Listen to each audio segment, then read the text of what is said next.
அன்பான வாக்காளர்களே, 3 கோமாளிகளும் ஒரு பைத்தியமும் போதும், இனிமேலாவது பொறுப்புடன் வாக்களிப்போம். அதாவது தேசிய மக்கள் சக்தியில யாழ் மாவட்டத்தில் தெரிவு செய்யப்பட்ட 3 பாராளுமன்ற உறுப்பினர்களையும் அமைச்சர் சந்திரசேகரையும் தான் இதை குறித்து இது எவ்வளவு தூரம் நாங்க கீழே இறங்கி இருக்கிறோம். சந்திரசேகரன் அந்த கோமாளி சந்திரசேகரத்தை நம்ம ஓப்பனாவே கைக்கலாம். ஒரு தோட்ட காட்டான என்னண்டு எங்களை எங்கட நிர்வாகத்துல வடமாகாணத்திட அபிவிருத்தி சபை தலைவர் ஆயிருக்கிறன்றதா நீங்க இந்த பிரச்சனை பிரதேச சபையில வார ஆட்கள் இந்த கட்சிகள் அடியாக்களாத்தான் உண்மையா எல்லா இடமும் மாறி இருக்குது. அந்த கட்சிகள கூட்டங்களுக்கு ஆக்கள் சேர்க்கிறது, அந்த கட்சிகள பணிகளை செய்கிற ஆக்களாகத்தான் இந்த பிரதேச சபைகள்ல இந்த எலெக்ஷன்ல இதை எம்பிபி கைப்பற்ற வேண்டிய தேவை இருக்கும்னா உங்கள் ஊழல் நடக்கிறத தடுக்கிற ஆக்களா இருப்பாங்க. ரைட்டா, மெயின் அவங்களோட கோஷம் நீங்க தமிழ் தேசியத்தை கதைச்சு கொண்டு பிரதேச சபையில நீங்க என்னத்தை சாதிக்க போறீங்க? அது எம்பிபி வந்தான்னா இல்ல யூஎம்பி காரம் வந்தா கூட அங்க இருக்க தமிழர்கள் தான் வெல்வாங்க. அங்க கேட்கறது தமிழர்கள் தான். யூஎம்பில கேட்டானே இது நாடு முழுக்கவும் நடக்கும். ஆனா வடக்கு கிழக்குல இந்த காணி சுவீகரிப்பு என்ற விஷயம் வருகின்ற பொழுது அத ஒரு திட்டமிட்ட இனவாதமா மட்டும்தான் பார்க்கப்படுது. உரிமை என்று சொல்லி நாங்கள் அபிவிருத்தியை விடுறது ஒரு மிக ஆபத்தானதாக முடியுது. இந்த அபிவிருத்தி இல்லாமல் நாங்கள் எங்களோட உரிமையையும் தக்க வைக்கலாம். அனுராவை நாம் ஏன் நேசிக்கிறோம்? ஒரு சாதாரண குடும்பத்திலிருந்து வந்தோம். ஒரு நாட்டின் ஜனாதிபதியா வார சூழலை நாங்க வரவேற்கிறோம். ஆங்கிலேயரால் அழிக்க முடியாத தமிழையும் தமிழ் தேசியத்தையும் தமிழ் மொழியையும் இந்த எம்பிபியால் அழிச்சிட்டு போகலாம் நீங்க நம்புறீங்களா? வணக்கம் நண்பர்களே, உள்ளூராட்சி தேர்தல் தனது இறுதி கட்டத்தை நெருங்கிக் கொண்டிருக்கின்றது. இன்னும் சில நாட்களே இருக்கின்றது. இந்த நிலைமையில தமிழ் தேசிய கட்சிகள் தங்களை இருப்புக்காக போராடி கொண்டிருக்கின்றார்கள்.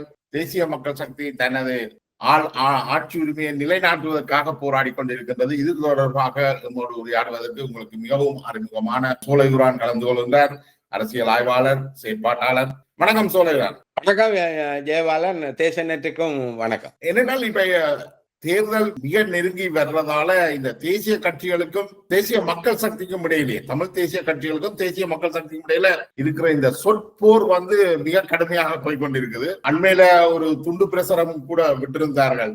தேசிய மக்கள் சக்தியில் 3 கோமாளிகளும் ஒரு ஏமாளி மன்ற மாதிரியான சுரொட்டிகள், அந்த வார்த்தை பதங்கள் எல்லாம் மிகவும் மோசமாக வந்து கொண்டிருக்கு. இதை பற்றின அபிப்பிராயம் என்ன உங்களோட? உமையா தோழர், இந்த பிரதேச சபைன்றது நான் கடந்த காலத்திலையும் சொல்லியிருக்கிறேன். 77க்கு பிறகுதான் இது கட்சி மயப்படுத்தப்படுது. உண்மையா இது கட்சி மயப்படுத்தப்படக்கூடாது. ஆனா இந்த கட்சி மயத்துக்குள்ளால என்ன உருவாயிருக்குன்னு நீங்க பாத்தீங்கன்னா, இந்த பிரதேச சபையில வார ஆக்கள் இந்த கட்சிகள அடியாக்களாத்தான் உண்மையா எல்லா இடமும் மாறி இருக்குது.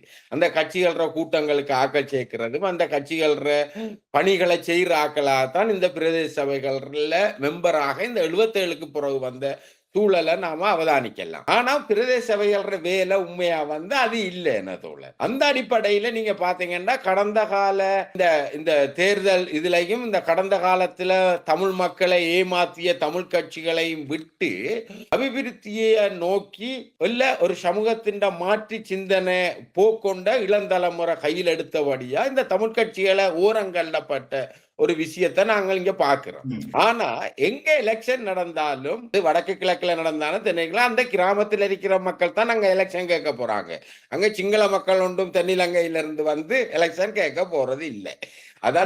என்ன நடக்குது இந்த பார்த்தோம்னா தெரியுது. அன்பான வாக்காளர்களே, 3 கோமாளிகளும் ஒரு பைத்தியமும் போதும், இனிமேலாவது பொறுப்புடன் வாக்களிப்போம். அதாவது தேசிய மக்கள் சக்தியில யாழ் மாவட்டத்தில் தெரிவு செய்யப்பட்ட 3 பாராளுமன்ற உறுப்பினர்களையும் அமைச்சர் சந்திரசேகரையும் தான் இதை குறித்து இது எவ்வளவு தூரம் நாங்க கீழே இறங்கி இருக்கிறோம். உண்மையா நீங்க பாத்தீங்கன்னா சந்திரசேகரன் அந்த கோமாளி சந்திரசேகரத்தை என்ன டார்கெட் பண்றாங்கடா தோழர், அவர் அமைச்சரா இருந்ததோ எம்பிபில முக்கியமான ஆளுன்றது இல்ல முக்கியம். இது இந்த யாழ்ப்பாணத்திட அந்த அபிவிருத்தி தலைவரா இந்த யாழ்ப்பாணம் மையவாதத்தை சேர்போட வச்சதிட அந்த இது இருக்குதல்ல, அதுல இருந்துதான் அந்த ஆள் அடிக்கிறார். அந்த ஆள் பேசக்குள்ள இப்ப நாமளும் பேசக்குள்ள சில சொற்களை மாறி சொல்றது, ஆண்டுகளை சொல்றது எல்லா மனுஷர்கள்ட்டையும் இருக்கு. அது இல்ல பிரச்சனை. யாழ்ப்பாண இந்த மையவாத சிந்தனை என்னண்டா ஒரு நம்ம ஓப்பனாவே கைக்கலாம். ஒரு தோட்டக்காட்டான என்னண்டு எங்களை வந்து எங்கட நிர்வாகத்துல வடமாகாணத்திட அபிவிருத்தி சபை தலைவர் ஆயிருக்கிறன்றதா நீங்க இந்த பிரச்சனை வந்து உண்மையா இத வந்து நாங்க இபிஆலோ காலத்துல வரதர மேல இந்த இது வந்ததுன கட்சிக்குள்ள இருந்து ஆக்கள்கிட்ட சில இருந்து வந்ததுன இது இந்த யாழ்ப்பாண சமூகம் இதை அங்கீகரிக்கல. இந்த அங்கீகரிக்காத இதுல அவருக்கு பின்னால நிக்கிறப்ப அந்த பையங்க அதுல நான் நினைக்கிறேன் எம்பிபில வந்த அந்த 3 எம்பிமாரும் 2015 முதல் 2009 முதல் அவங்களுக்கு ஒரு 15 வயசு 16 வயசாத்தான் இருக்கும். அப்ப அவங்க பார்த்து வந்த அரசியலும் அரசியல் போக்கும் தான் அவங்களோட சிந்தனையில் இருக்கும் தோழர். இதுல வந்து பெரிய புரட்சிகரமான அரசியல் மாற்றங்களை எம்பிபியும் அவங்களுக்கு இன்னும் செய்யல, ஜேவிபியும் செய்யல. இப்ப தமிழ் தேசிய கட்சிகள் என்று சொல்லப்பட்டு வந்த மிக முற்போக்கு பாத்திரம் வகிச்ச ஆக்கள் என்றாலும் சரி, இல்ல பிற்போக்கான ஆக்கள் என்றாலும் பாத்தீங்கன்னா அவங்களோட வழிகாட்டல் இதுவரைக்கு வடக்கு கிழக்குல எல்லா பிரதேச சபைகளையும் மாநகர சபையிலையும் அவங்க தான் ஆட்சியில கையாண்டோம். எந்த மாநகர சபையோ எந்த பிரதேச சபையோ அந்த மக்களோட சுயமான முயற்சி ஊடாக அது இயங்குறதாக எங்கேயாவது ஒரு இடத்தை இவங்களால விரல் காட்ட முடியாது. இந்த ரூரல் டெவலப்மெண்ட் கிராமிய அபிவிருத்திக்கு வழங்கப்பட்ட நிதிகள் எல்லாமே வந்து பெரும்பாலும் அது அபிவிருத்தி திட்டங்கள் ஆரம்பிக்கிறதும் கைவிடப்படுறதுமாக அதுக்கு செலவிடப்பட்ட பல மில்லியன் ரூபாய்கள் வந்து வீணடிக்கப்பட்டது. கிளிநொச்சி மாவட்டத்திலேயே 64 திட்டங்கள் ஆரம்பிக்கப்பட்டு கைவிடப்பட்டதாக சொல்லப்படுது. ஒரு தையல் நிலையம் உருவாக்கப்பட்டு கைவிடப்பட்டிருக்கு, பேக்கரி உருவாக்கப்பட்டிருக்கு. பேக்கரியை உருவாக்கப்பட்டு நீங்கள் மத்தியானம் விடிய 10 மணிக்கு தான் பான் போடுவோம் என்றால் என்னென்று பேக்கரி நடக்கும்?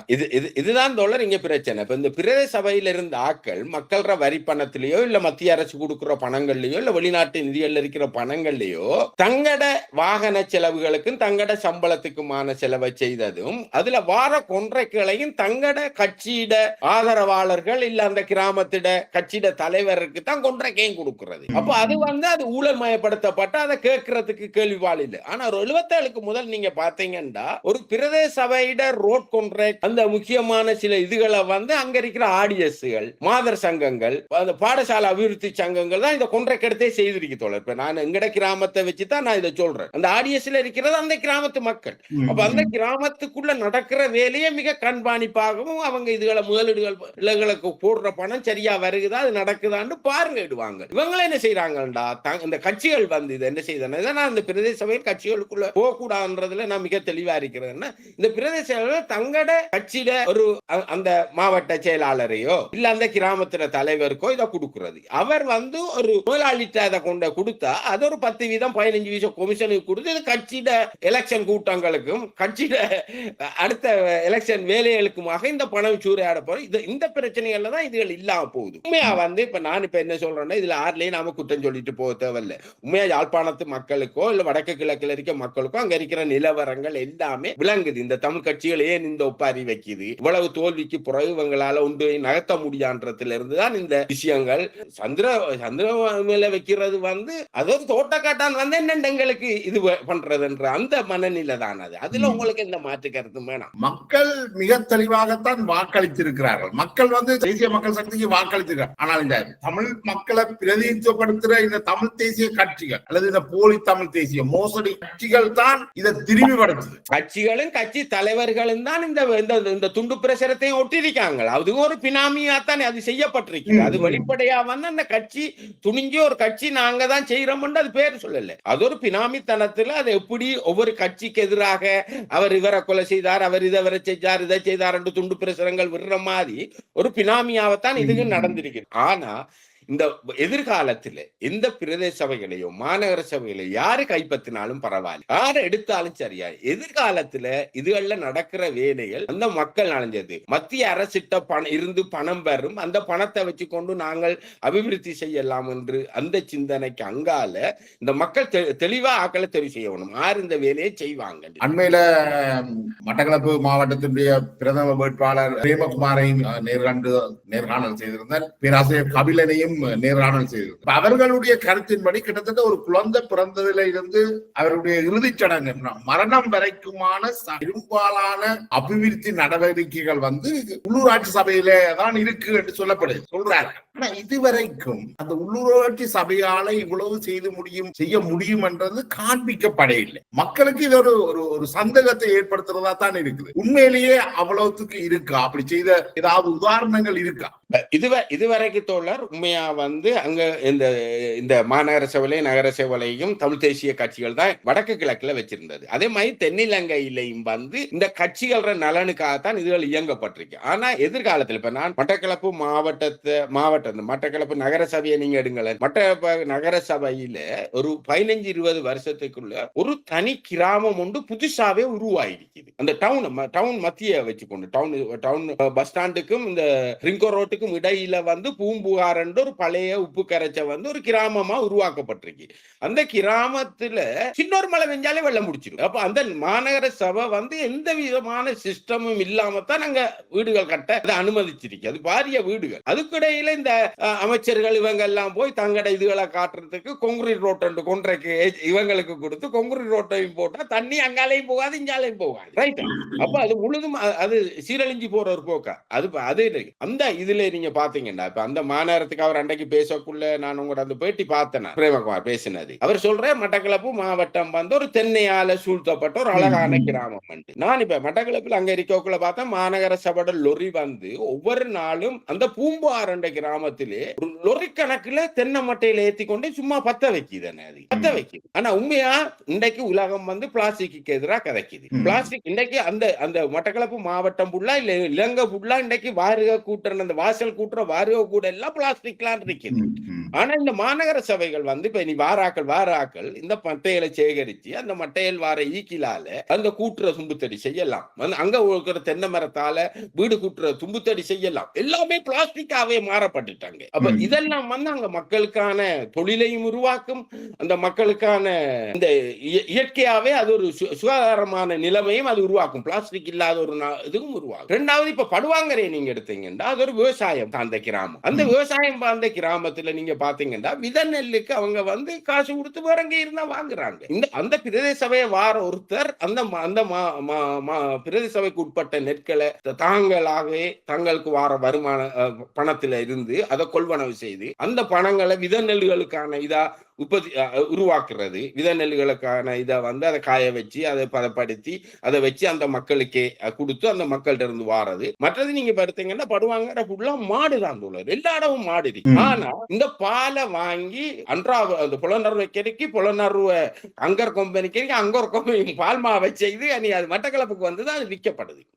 அங்க உற்பத்தி செய்யப்படுற பால்களை அன்றைக்கு காலையிலேயே ஒரு 4 மணி 5 மணிக்கு அதை சேகரிச்சு போத்தல்ல பிட் பண்ணி நகரத்துக்கு அது பால் குடிக்க பழக்குனா மக்கள் பால் குடிப்பாங்க. முக்கியமான புள்ளி என்னன்னா நாங்கள் 150 ரூபாய்க்கு பால அங்கர் கம்பெனி கொடுக்கிறோம். அங்கர் கம்பெனி எங்களுக்கு 1200 ரூபாய் 2000 ரூபாய்க்கு அங்கர் பக்கெட் தருது. நான் அதை ஏன் செய்யலாம் நான் சிம்பிளா உங்களுக்கு சொல்றேன்.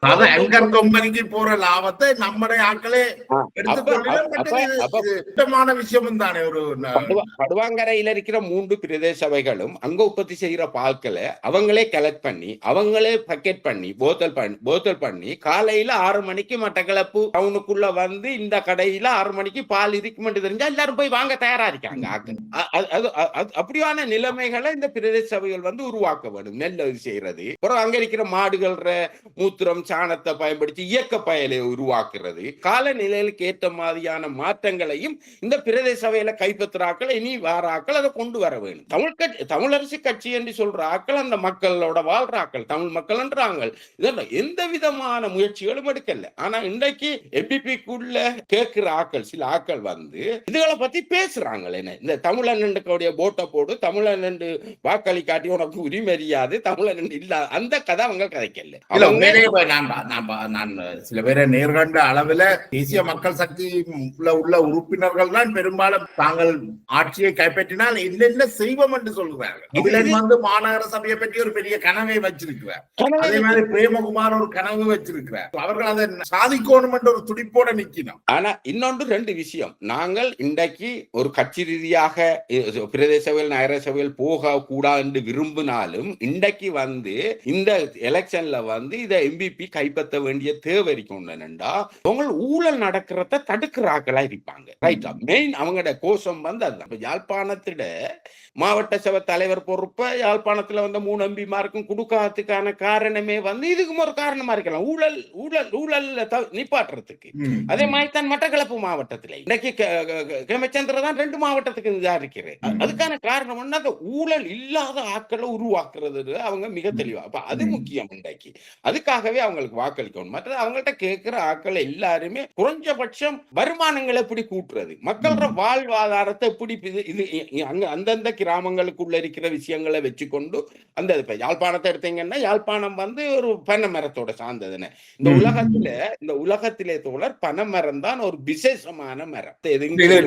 இன்னும் ஒரு முக்கிய புள்ளி என்னென்றால் கடந்த ஒரு வருஷத்துக்குள்ள யாழ்ப்பாணத்துல வந்து 8 பேர் வெயில் இந்த ஹீட் வேவால கொல்லப்பட்டிருக்கிறார், மரணித்திருக்கிறார்கள். ஆனா இன்றைக்கு நாங்கள் என்ன நடக்குது என்றால் வடக்கு கிழக்குல பெரும்பாலும் மரஞ்செடிகளை வெட்டி வேலிகளை அகற்றி மதில்கள் கட்டுறதும் மரங்கள் இல்லாத ஒரு பிரதேசங்களை உருவாக்குறோம். அடுத்தது வந்து இவ்வளவு வெயில் காலநிலை மாற்றத்தால வெயில் அதுகள் போக வரைக்குள்ள நீங்கள் மக்களுக்கு தாக சாந்தி நிலையங்கள் எல்லாம் அமைக்க வேண்டும்.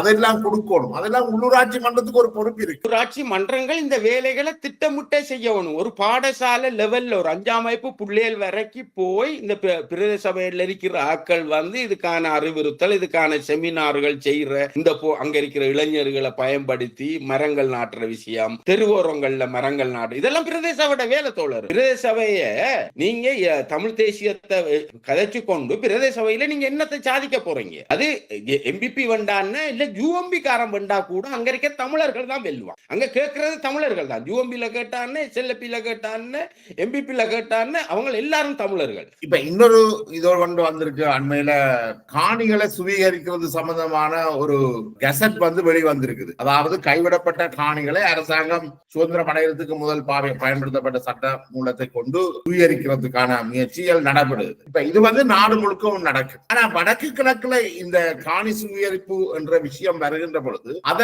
ஒரு திட்டமிட்ட இனவாதமா மட்டும்தான் பார்க்கப்படுது. நீங்கள் என்ன இதை பாக்குறீங்க? என்னன்னா தோழர் 5900 ஏக்கர் ஏதோ வடக்கு கிழக்குல வடமாகாணத்துல சுவீகரிக்கப்படுது என்று சொல்லி சுமந்திரன் பேசினதை நான் பார்த்தேன். உண்மையா வந்து ஒரு சாதாரண மக்கள காணிய சுவீகரிக்கிறது வந்து நாங்கள் அதுக்கு எதிராக பேச வேணும், அதுக்கு எதிராக செயல்பட வேணும். 2வது வந்து ஒரு இனத்திட பெருநித இல்லாமக்கிறதுக்கு ஒரு நிலத்தை சுவீகரிச்சு அதுக்கான திட்டங்கள் ஏதாவது செய்யறாங்க, அதுக்கு எதிராக நாங்கள் பேச வேணும். ஆனால் எல்லாராலையும் விடப்பட்ட ஒரு காணியை அரசு எடுத்து அரசு அதுக்குள்ளால பொது விடயங்களை செய்ய போகுதுன்னு சொன்னா அதை பத்தி நாங்கள் ஒன்றும் பெருசா அலட்டிக்கொள்ள தேவையில்லை. ஏனென்றா நான் பாக்குறேன் அனுரா தோழர் வந்து அதுல யாழ்ப்பாணத்துல பேசக்குள்ளையும் இந்த மேதின கூட்டத்துல பேசின பேச்சிலையும் மிக முக்கியமான 2 விஷயங்களை அவர் பேசுறார். உங்களுக்கு என்ன தேவைன்னு நீங்கள் எங்களுக்கு சொல்லிட்டீங்க, எங்களுக்கு அது தெரியுது என்றால் சொல்லுது. உங்களுக்கு அதிகாரம் தாரன் என்றால் சொல்ல போனா அது வேற பிரச்சனையில் நடக்கும் தோழர் தென்னிலங்கையில. ஆள் அதை தெளிவா சொல்லுது. 2வது வந்து இன்னைக்கு மேதின கூட்டத்தில் ஆள் பேசிட்டு வரக்குள்ள டக்குன்னு ஒரு டிரான்ஸ்லேஷனை கூப்பிட்டே சொல்லுது. சிங்கள மக்களுக்கு சொல்லாது, தமிழ் மக்களுக்கு ஆள் ஒன்றை சொல்லுதுன்னு. எங்களை விட முற்போக்கான ஆக்கள் தமிழர்கள், ரைட்டா? முற்போக்கான பாத்திரத்துல இருந்து அதில் வேற ஏதோ நடந்திருக்குது. அதுக்கான விதிகளை நாங்க இன்னொரு தளத்துல கதைப்பந்தோழர் இப்ப 77 அதை பத்தி நாங்கள் பேச வேணும். 77க்கு முதல் 83 வரைக்கும் தமிழ் மக்களோட முற்போக்கான பாத்திரம் என்னன்னு நாங்கள் பேச வேண்டும். அதை இன்னொரு கட்டத்துல நாங்க பேசுவோம். ஆனா இதுல ஆள் என்ன சொல்லுதுன்னா தமிழ் மக்களுக்கு உரிமை வழங்கப்பட வேணும். உரிமை அது சொல்ற உரிமை, அது என்ன உரிமை கொடுக்கணும். அவங்களோட கலாச்சாரம் வழங்கப்பட வேணும், அவங்களோட மொழி பாதுகாக்கப்பட வேணும். உரிமைன்றது அவர் சொல்றது இன்றைக்கு மக்கள் எதுக்காக போராடுனாங்களோ அதுக்கான உரிமை. அது மாகாண சபையா இருக்கலாம், இல்ல அவங்க புதுசா கொண்டு வர திட்டத்துல இருக்கலாம், அந்த மக்களுக்கான உரிமை. 2வது இப்ப சந்திரசேகரமே ஒரு இடத்த பேசிருக்கு, நீங்க பாத்தீங்கன்னு சொன்னா இந்தியா போன்ற ஒரு தேசபக்தி எங்களுக்கு வர வேணும் என்று. எப்படி வரும் தேசபக்தி? இந்தியா போல வாரன்னா நீங்க இங்க இருக்க சிறுபான்மை மக்களுக்கான அதிகாரங்களை வழங்குறதும் இலங்கையை ஒரு அதிகார பிரிவுக்குள்ள கொண்டு போறதுக்கு கூட தானே தேசபக்தி வருந்தோல, சும்மா தேசபக்தி. அப்ப அவங்க அதை உச்சரிக்கிற ஆக்கள் அதை நோக்கி நகருவாங்கன்னு தெரியும். ஆனா இந்த பிரதேச நேரத்திலையும் அதை பத்தி எங்கேயும் ஒரு இடத்தையும் பேசலண்டா, பிரதேச வந்து அபிவிருத்தி சம்பந்தமான ஒரு சிஸ்டம், அது அபிவிருத்தி சம்பந்தமா தான் அது பேசப்படும். எதிர்காலத்துல மாகாண சபை தேர்தலுக்காக அறிவிச்சு மாகாண சபைக்கான பிரச்சாரங்கள் நடக்கக்குள்ள இந்த அதிகாரத்தை பத்தி பேசுவாங்கன்னு நான் நம்புறேன் தோழர். என்னண்டா ஒரு மனிதர் தொடர்ச்சியான பேச்சும் தொடர்ச்சியான நடவடிக்கைகளும் தான் ஒருத்தர் யாரெண்டு அடையாளப்படுத்துறதோட. நான் சொல்றதால இல்ல, அவங்க அதை வச்சு என்னென்று நகர்த்துறாங்க. அவங்களுக்கு இன்றைக்கு தென்னிலங்கையிலேயோ இல்ல உலகம் புள்ளா இருக்கிற பிரச்சனையில எக்கச்சக்கமான பிரச்சனைகள் இருக்கு தோழர். இன்றைக்கு இந்த ஊழல் மிஞ்ச இந்த அரசாங்கத்துக்குள்ள போலீஸ் அதிகாரி 75 வருஷமா இந்த கட்டமைப்புக்குள்ள உருவாக்கப்பட்ட ராணுவமும் இந்த கட்டமைப்புக்குள்ள உருவாக்கப்பட்ட அரச உத்தியோகஸ்தரும் தான் இதுக்குள்ள இருக்காங்க. அப்ப இவங்களை தாண்டி சில வேலைகள் செய்யறதே அவங்களுக்கு கஷ்டமா இருக்குது.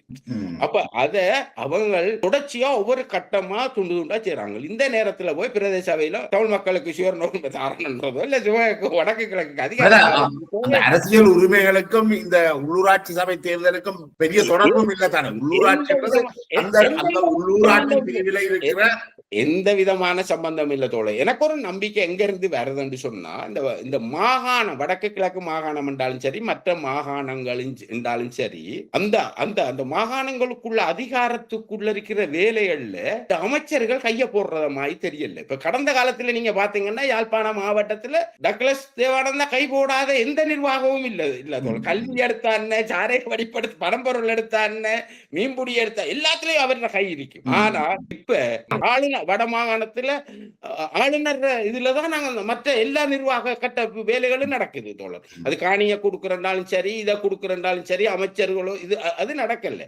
அப்ப அதுக்கான ஒரு நகர்வு ஒன்று நடக்கிறது எங்களுக்கு தெரியுது, முன்னுக்கு தெரியுது. அப்ப இந்த நகர்வுகளை நாங்க பெருமனவே உங்களோட சொந்த கட்சி நலனுக்காகவும் உங்களோட நலனுக்காக, உங்களோட கட்சி நலனும் இல்லை, எங்க கட்சிக்குள்ளே ஆக்களுக்குள்ள பெரிய முரண்பாடுகள் கட்சிகள் அனைத்துமே சிதறி சின்னாவின்னமா போயிருக்கிற உங்களுக்குள்ள நீங்கள் இன்றைக்கு சொல்றீங்க தமிழ் மக்கள் வாக்களிக்காட்டி சிங்களவனுக்கு வாக்களிச்சு. அங்க யாரு சிங்களவன் கேட்கான்? வடமாநிலத்துல ஆறு சிங்களவன் கேட்கான்? ஒரு ஆள் சொல்லுங்க.